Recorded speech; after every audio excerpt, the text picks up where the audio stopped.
All right, hey all. Hope all is well. So I guess it's the kind of the unofficial start of the new year. The official start was last Wednesday, but no one was really working on Thursday or Friday. But actually, I was.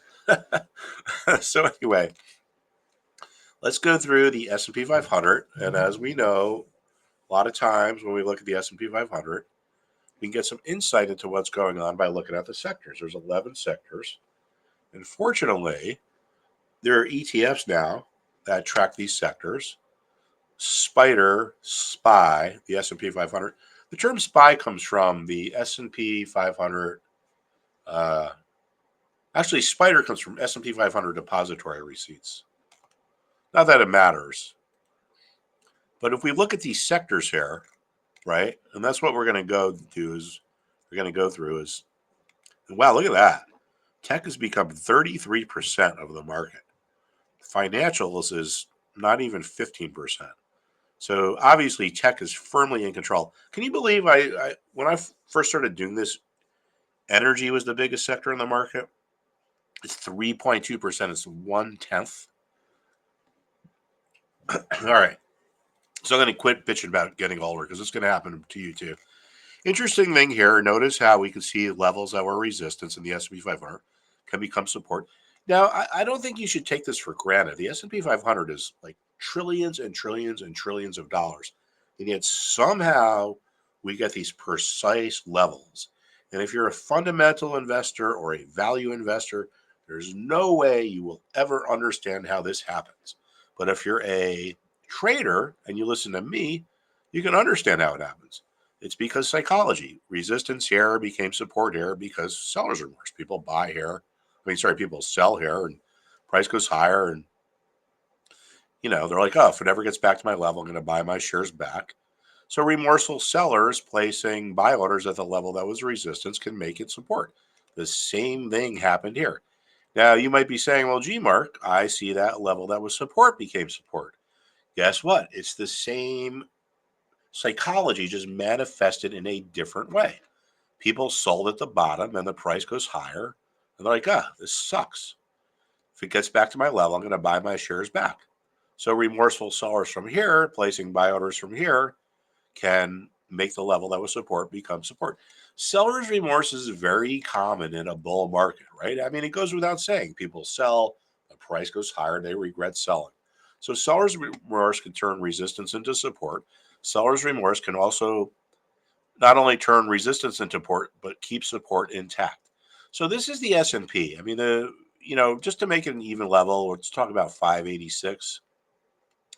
I mean, it looks to me like this is going to go lower, but I don't know, but the market does. But one of the things I see here is notice the lower highs. See how that peak formed at a lower level than this one? Over the next couple of days, if this peak kind of turns over or if this becomes a new peak, that'll be the second lower high. Now, as we just talked about, tech is obviously dominating the markets. And ironically enough, to me, tech looks kind of neutral. We're kind of in the middle of a range here. The momentum is neutral. We might not get a signal from tech. Let's just, take a quick look at Microsoft. Big sell off, but now it's becoming neutral. Nvidia, a little bit overbought. Apple. All right, so we've clearly established that mm, eh, I don't know. Apple gets down around 237. Then I'm thinking about it, but we're not we're not going to get a signal over the next couple of days out of tech. So let's look at the next biggest sector, which is financials. This looks kind of neutral too. So lo and behold, now we have a kind of a mystery going on here. Tech is neutral, financials are neutral, consumer discretionary. I mean, there's got to be a signal coming from somewhere. This is neutral too. If not, I'm just going to retire and do something else. Well, it's going to be a long time before I can retire, everybody. And not that I even want to, but I do want to. Okay, here we go. So if there's so here's something to key in on here. Look at this, the healthcare sector. So We sold off, found support at the level that was support before, seller's remorse.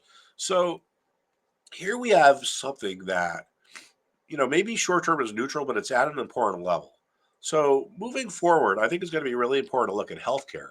Sorry, I got a cold, but whatever. If I can help you make money, I think you'll be able to deal with it. All right, let's look at communication services. Wow, that's kind of neutral too. I don't want to sniff really loud because I know I'm right on the microphone. All right, let me turn it. Sorry. Reading a great book about Huey Long. My wife got me for Christmas. All right, industrials, I don't know. Kind of at an important level. I don't know. Consumer staples. It's kind of a strange market, actually. Yeah, a little, breaking down, right? Energy, real estate.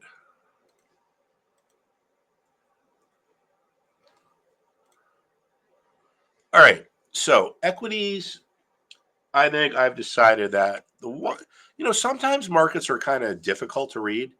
Sometimes they're easy, and they're easy when there's like really kind of one thing to watch. I think the whole market, in terms of the equities, is going to, what's going to go down is going to go down right here. That's where we're going to get our signal from. What goes on in healthcare? Now, to take this to the next level, just like we can look at the sectors to see what's going to go on in the S&P, we could look at the industries within a sector. And fortunately, we could just look at the ETF of the healthcare sector, see what the industries are, see what the biggest companies are. And Eli Lilly, UNH. So sometimes there can be one sector that's in the driver's seat. And within that one sector, there can be one stock or one industry. And that makes it, kind of an easy market to read. And look at that. Eli Lilly is pretty freaking neutral. United Health.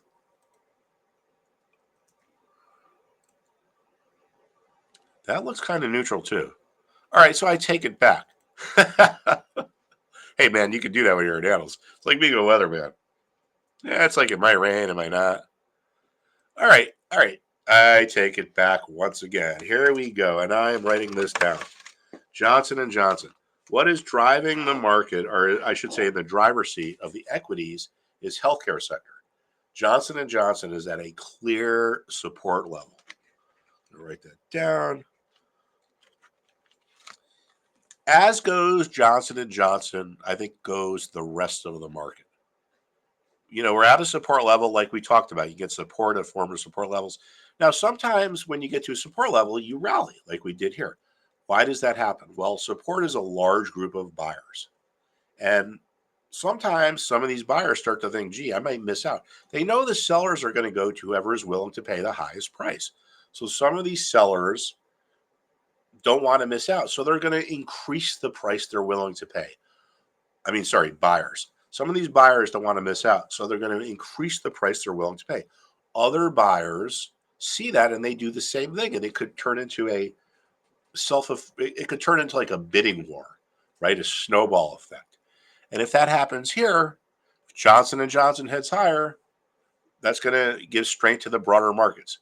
If the support breaks, what does that tell us? It tells us that the people that created the support are gone. Maybe they finished their orders, maybe they cancel their orders. Regardless, they're out of the way. So when the sellers come in, what do they got to do? They got to be really aggressive and they got to be willing to knock the thing down to draw buyers into the market. So if there's one thing in equities to watch this week, or at least over the next few days, it's Johnson and Johnson. And I'm glad I found that. This is a good exercise to do, right? To go through these companies and just, sometimes markets are easy, sometimes they're hard. And when they're hard, what do? You sit on the sidelines. Now, something else I want to show you here. Inflation is roaring back here, okay? My favorite indicator to look at for inflation is the CRB index. It's just a particular index that's an index of commodities and whatever. It's up 12% in just 4 months. So there's going to be some real talk about inflation over the next days or weeks. And believe me, you heard it here first. I hear it all the time. Mark, you're always like ahead of this stuff. Well, I'm not. I just look at the markets. I don't listen to the news. I listen to the market. So we got some inflation going on. All right, and then I just want to watch one more thing here before I go watch the Vikings Detroit game. Should be pretty interesting because it's important. I mean, I'm a Patriots fan and they suck, but I'm not going to get any remorse, and I shouldn't. But they suck, man. Damn. I mean, I thought Gerard Mayo would do a much better job than he's done. It's got to be really hard to be really good, but it's also got to be really hard to suck ass. It's got to be easy to be average. I'm sorry. All right, so let's look at this here. Interest rates. Wow, look at that, man. So the 10-year yield is up. Let me just make sure I got this right because this is something else I got to write down. So since we're looking at a chart here of the 10-year yield, the TNX index. So since late September, wow, we're up 28%. So these are inflationary things which are negative for the market. So anyway, make sure you check back. I think tomorrow we're going to talk about Johnson & Johnson. We're going to talk about 10-year rates, and we're going to talk about how to make money when the market rolls over and goes lower, which I think it's going to. Markets don't go up forever. They go up, they go down. Where's the market going to be a year from now? Does this have to do with Trump? I mean, I don't know. But I've been doing this long enough to know that the market is never wrong. So just listen to the market. Oh, and I know a lot of you all have made some money of this oil trade we've been literally talking about for a year and a half. And look at that, right? Perfect example. Before I go, just think about this. This oil market is worth trillions and trillions and trillions of dollars, and this is going on my list too here, oil. And yet somehow we find these precise support levels around 67.30. This is going back almost 2 years here. The oil market is so big. How is it possible that we find support at such price levels, precise price levels? Well, if you think from a fundamental point of view, you'll never figure it out. If you listen to the idiots on CNBC or Fox News or Fox Business News, you'll never figure it out. If you check in with me, Mark, the stock market jobber, it will be easy to understand. Seller's remorse. People sell, and when it gets back to their price, they buy their shares back, or in this case, their futures. Remember, you see the same patterns in charts of different things because regardless of what they are, the people that are doing the trading experience the same emotions. And when we look at a chart, what are we doing? We are looking at the emotions of the people that are doing the trading. So we get down to the level that was support. What happens? Some of the people that want to buy start to think they're going to get outbid and they increase the prices that they're going to pay. It starts a snowball effect. Now, I know a lot of you guys have really killed it on this, and I appreciate the kind emails and so forth, but pride comes before the fall. And like I always say, I know more people that have gotten wiped out because their early days of trading they did well and they think they're smart. Maybe they are smart, but they get arrogant. The people that are successful, frankly, it's kind of ironic, but they're the ones that got wiped out early because it gives them a humility, right? And it makes them stop and think twice and whatever.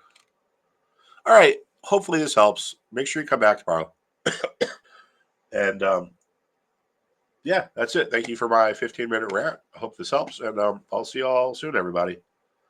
Hopefully tonight's a good game and not a blowout. I mean, I don't really care who wins. I'd like to see Detroit win. At this point, I'm on pretty much the anyone but Kansas City bandwagon. And I know I got a bunch of people from Kansas City listening, but it's like, shut up, guys. Like you. I mean, I was a Patriots fan, so I know. Well, I still am, but you got out a good game today. Big turnaround.